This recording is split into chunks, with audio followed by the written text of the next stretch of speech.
When James arrived in State College, Penn State hadn't won 11 games since 2009. Now they've done it in back-to-back seasons. 2 losses by a total of 4 points last year. A Heisman candidate back at QB. Ohio State and Michigan State both coming to Beaver Stadium. So plenty of momentum for the Nittany Lions. And as promised, James Franklin is here with us. Coach, we talked about those back-to-back 11-win seasons. You have been on the precipice of the playoff. You probably had a team good enough to be in the playoff. Had you gotten a break here or there over the last couple of years? How do you get it over the top now and become the program that I know you want to be? Did you have to bring up the 4 points total and 2 losses? I mean, you're breaking my heart here. Well, I'm just setting it up for the people at home. You're right. Yeah. The numbers are the numbers. To be honest with you, I actually think we still got a lot of work to do. I think we've made tremendous progress in a short period of time. But what I don't think people understand, you guys do, but trying to get into the top 25 is hard. It takes a lot of work to get into that top 25. And then once you get into that top 25, trying to get into that top 15 is hard. But I actually think the gap between the top 4 to 5 teams in the country and everybody else, I think that's a significant gap. I think that's bigger than from top 25 to top 15. Those teams typically are in it year in and year out because they really have very little weaknesses. You can have a great year 1 year or 2 years because you've schemed well or you've developed well or you've recruited well. But for you to do it year in and year out consistently at a very high level, you got to be running on all cylinders in every area. And that's really where we're trying to go. We've done some really good things, and I'm proud of the progress that we've made. But we still got a lot of work to do. Recruiting, developing, scheme, facilities, the whole deal. I think we're knocking. We're knocking at that door, and a few things go your way, and you have some good breaks and things like that. Then maybe you get in there, but we still got a lot of work to do. But I'm very, very excited and really positive about our direction and where we're trending. And the line of scrimmage has a lot to do with what you're saying. Yep. You've taken the offensive line from a weakness to a strength. How have you done that? Well, I think it's a couple things. I think, number one, you make it a priority. You're going to have to go out and you're going to have to recruit against the very best, and you're going to have to beat those guys. And then I think probably the thing that I think we've done as good as anywhere in the country is develop. We've done a great job of developing guys once they get on campus. I think our recruiting model is recruiting flexibility. So you don't recruit a center who can only play center. You recruit guards that are swing guys, guards that have the athleticism to play tackle if you need them to in a pinch. Maybe you don't have the ideal body, and you build those guys. Some guys are going to show up at Penn State ready, man-made, 300 pounds, but we're still very comfortable with taking the 265 or 70-pound guy, because I think you look at some programs across the country, they're very cookie-cutter. We're only going to take a corner if he's this. We're only going to take an offensive lineman. And we have a model like that as well. But we're not going to bypass a John Reed, who's not a 6-foot corner, is one of the best corners in the United States. You got to have some flexibility within your system as well. So we've made it a priority. We worked really hard. And I think Matt Limegrover is one of the best offensive line coaches in the country, and that's part of it as well. I think one of the other things that can be a key is the running game. Obviously, you lose Barkley, but I thought maybe you called it a little bit differently because you had such a unique talent where you can run them out of the backfield. Will we see the offense maybe shift more to a tailback-dominated game as far as running the ball between the tackles? I think we'll just be a little bit more balanced. Where I would make the argument to you is one of the reasons why we weren't able to make the playoffs last year, in my opinion, being critical, of ourselves, is we weren't consistently able to run the ball. There was games where our running game, disappeared. We couldn't match up always the way we needed to match up against the upper level talent in our league. And I'm talking about for 4 quarters. I'm talking about for the whole season. And I think we're at a point right now on the offensive line where we got a chance to do that. So we're going to be able to run not only, early in the game, but be able to run the game in run the ball in obvious running situations, between the tackles, on the edge, all those other things. And to be a top program, you have to be able to do that. That part of your game can't disappear. And I think we got a chance to do that. Also, one of our challenges is we've been so explosive the last 2 years. Last year, we were much more efficient. but we still had too many negative yardage plays. So I think that's the other area you're going to see us improve. We're going to have less negative yardage plays. You're running a program that people probably can't imagine how busy it keeps you in all facets, public relations, recruiting, campus things. And yet this is, Ricky Ronnie takes over offensively, kind of an extension of what you just said. How, as the head coach, do you keep your finger in the offense where it reflects your core values when Ricky Ronnie leaves? Yeah.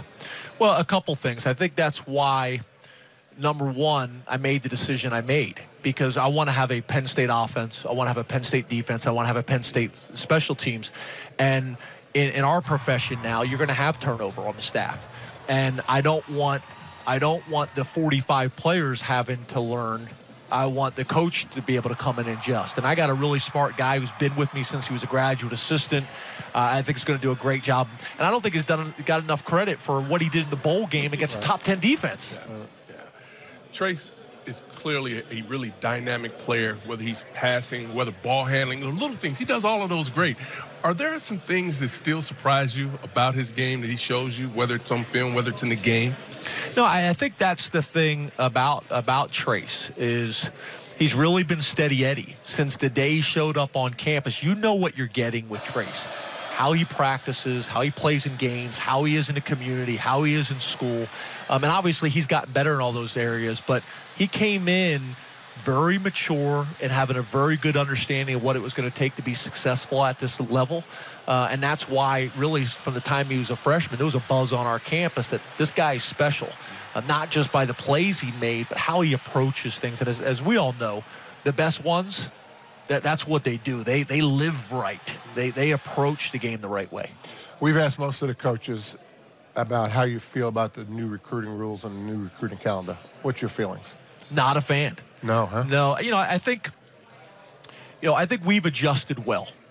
But I think if coaches knew to get an early signing period, they would have had to give up.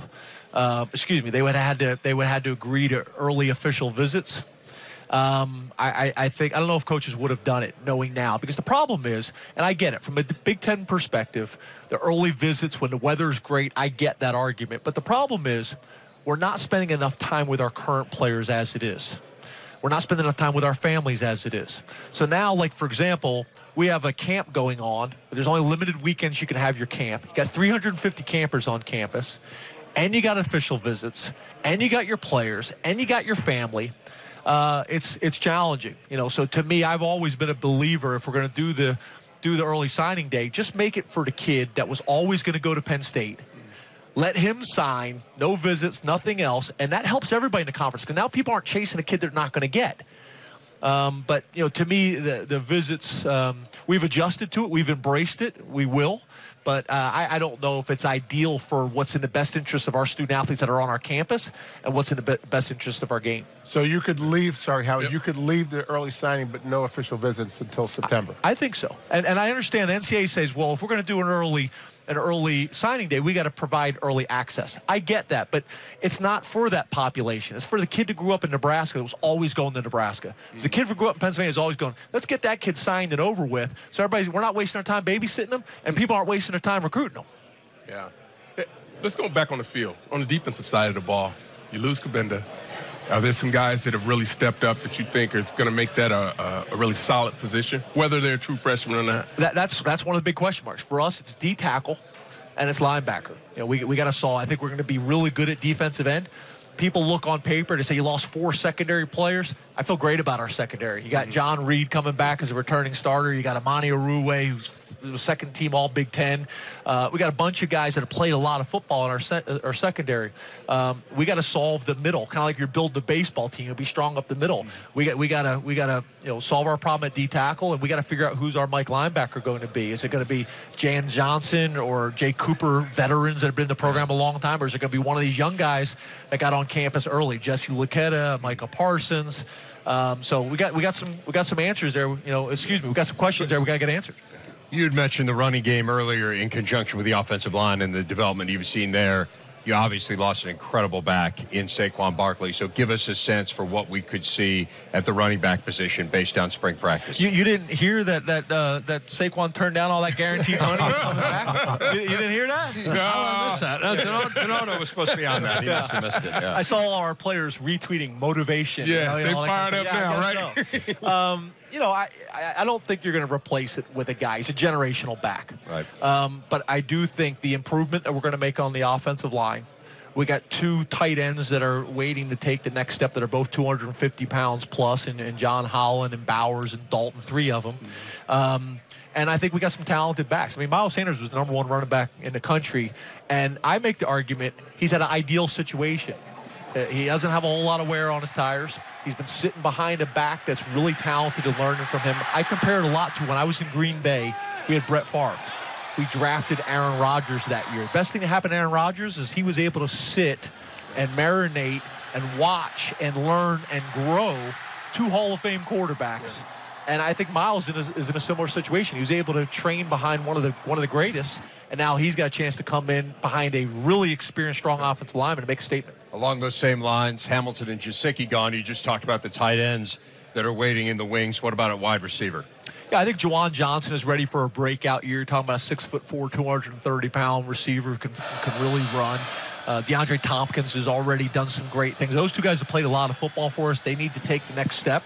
And then we got some other guys. We got to figure out who that third wideout is going to be. Is it a Brandon Polk who's played a lot of football for us? Is it one of the young wide receivers? There's no doubt that we got a lot of production to replace. But I feel good. And also, as we know, you can play younger players at those positions. It's hard to solve an O-line problem. One of the things that I noticed, and I'm going to go to the NFL Combine and the numbers that your guys put up there. Yeah. So it tells me, because I've been able to watch that program, that the strength and conditioning program is on another level when you have guys that are able to put up those type of numbers. Are you starting to continue to see that growth through some of the younger players?